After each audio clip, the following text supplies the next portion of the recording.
Hey everyone, welcome back to my channel. My name is Mandy and today we're going to be talking about the school supplies that I cannot live without. So these are like the basics I have to have or I cannot homeschool type of things.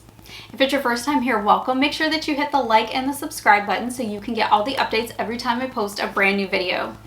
So let's get into all the things that I have over here.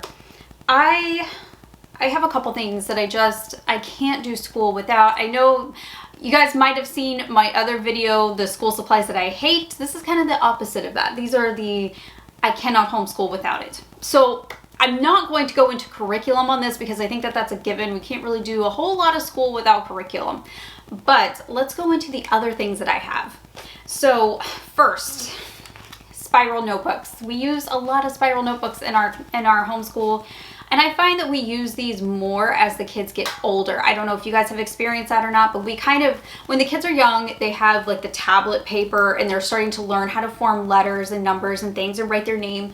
But now that they're older and they don't need so much handwriting practice, these have come in really handy, and we use kind of like one per subject, and it just makes everything so much easier. So we have one for math, so we're not throwing math loose leaf papers all over the place. And we have one for spelling words and one for science, and it makes things so much easier having one of these around. So you can get them on Amazon in bundles of like 5 and 10, and it's fantastic. Such a great buy. People are picky about pencils. I know people are picky about pencils, and there's one pencil brand that everybody loves. My kids hated them. I'm not gonna lie. They were really super expensive, but my kids hated them. And we go through so many pencils that I feel like it's almost wasteful to keep buying those when we actually found something a little bit better. I bought this like 2 years ago, and I think 250 came in here. Let me see. It was 150. So this was a box of 150 pencils. We just started year 3 with this, and we are now down to like the last 10. They come pre-sharpened. These are the Amazon Basics pencils. So Amazon has a line of basics on their platform, and they have everything from computer paper to office supplies and even clothes, I think now. So they come pre-sharpened in a box of 150, and it just makes my life easier. And they actually work a little bit better than a lot of the other more expensive brands, and my kids never got into the whole mechanical pencil thing. So these, highly recommend. I'll leave my links down below where you guys can find these. I would also recommend a really good, just basic, non-electric hole puncher, like a 3-hole punch. This one, I've had it for years, but it has been very handy in our homeschool. We constantly use it because I'm always putting their work back into another binder to keep like as a keepsake at the end of the year. And this just works so much better than the electric ones that I had. I really dislike the electric kind. They're expensive, they're bulky, and they break. And I went through 2 of them before I was like, okay, we're just gonna stick with the regular ones. All right, regular, good binders, just 1-inch binders. I find that we, again, use these as a lot more as the kids get older, and certain curriculums really recommend them.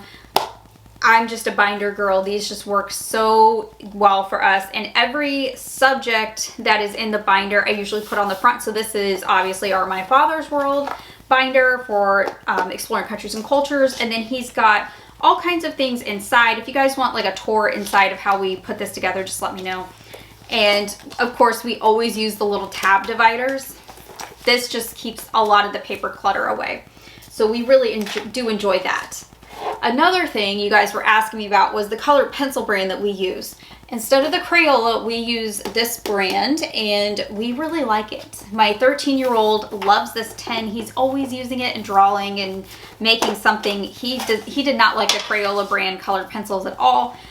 And they come in this really nice, pretty 10, and there's like several different layers underneath. So all kinds of different colors. There's 72 inside, and I think what he likes the most about him is the pigmentation. The pigmentation is so much better on these than they are with the Crayola. So if you guys like makeup like I do, think of it like the expensive brand versus the store brand or the drugstore brand. It's kind of like that. There's just more pigmentation and it lasts a little bit longer. It looks nicer. That's kind of how this is with the Crayola brand. We just really do enjoy this one so much better. Another thing I recommend is a really good study Bible. I've had so many study Bibles over the years, you guys. Since I was a little kid, I've had study Bible after study Bible. One is just so much better than the rest that I personally enjoy, my family personally enjoys, and it is the Macarthur Study Bible. And what I like most about it is the footnotes. Oh my goodness, there were so many things that I did not understand until I got this study Bible. And I find that even when I have my Bible out, I will have this one beside me so I can flip back and forth and study it. And when we do Bible study as a family or for individual studies, if there's anything my kids don't understand, it's so easy to just flip this open and find the reference, and they get it and they understand it, and it's a great Bible. So I highly recommend the Macarthur Study Bible. And I have a couple other things. One is going to be a really good laptop. If you have older kids or if you use anything like teaching textbooks like I do that's online or streaming, you're going to need a laptop. And it needs, if you're like me and you work at home, it needs to be a laptop separate from the one that you work on. So my husband just gifted me a new MacBook Pro, which is awesome. I've never had a Mac before, but this one is my old work computer, and it's an HP. I really just, you guys, this computer is honestly one of the best computers that I've had. It's a 16-inch laptop, but my kids, it's just so easy to use for them. There's not a whole lot of memory on it. I only paid a couple $100s for this. And I actually enjoyed this laptop here better than my huge Dell desktop.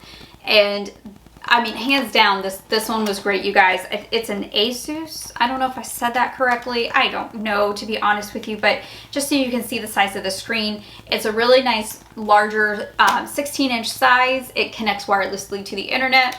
Doesn't have a whole lot of storage or, you know, memory on it, but I didn't need that. I just needed something that for the kids to use for their online streaming type thing. Such a good buy. I would buy this over and over again. We could not do school without it. Let's put it that way.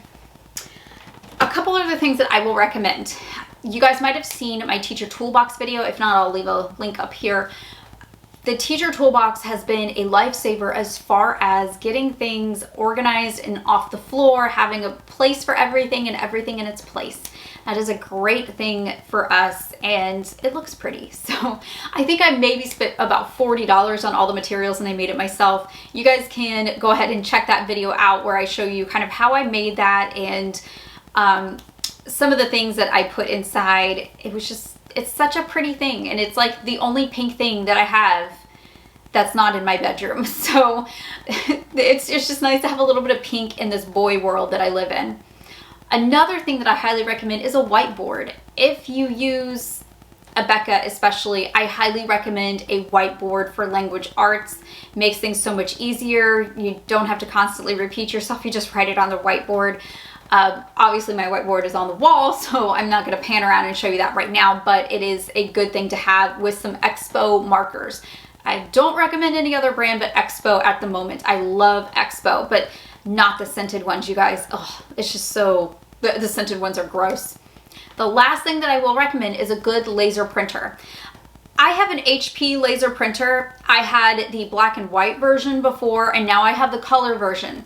And yes, although I love making color copies, I really dislike the HP color version of the one that we got, so I'm not going to recommend that one. I get so frustrated with it because it does not like to feed through anything thicker than copy paper, which is highly frustrating for somebody who wants to copy on cardstock like I do, or on another type of paper. So I found I have had a lot of frustration with the laser printer that I have here, but the black and white one did not do that. So I don't understand why it's like the same model. It's just a color or a black and white, and we spent a little bit less and got the black and white one first because it was just for me for work.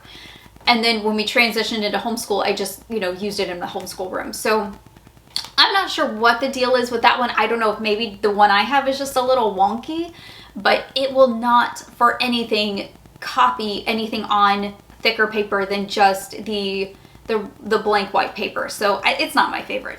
But those are the things that I cannot live without. So if you made it to the end of the video, tell me what is one thing that you cannot live without in your homeschool. And maybe we can all get a good supply list going for all the new moms who are brand new to homeschooling. I hope you guys have a great rest of your day. Happy homeschooling, and I will see you in the next video.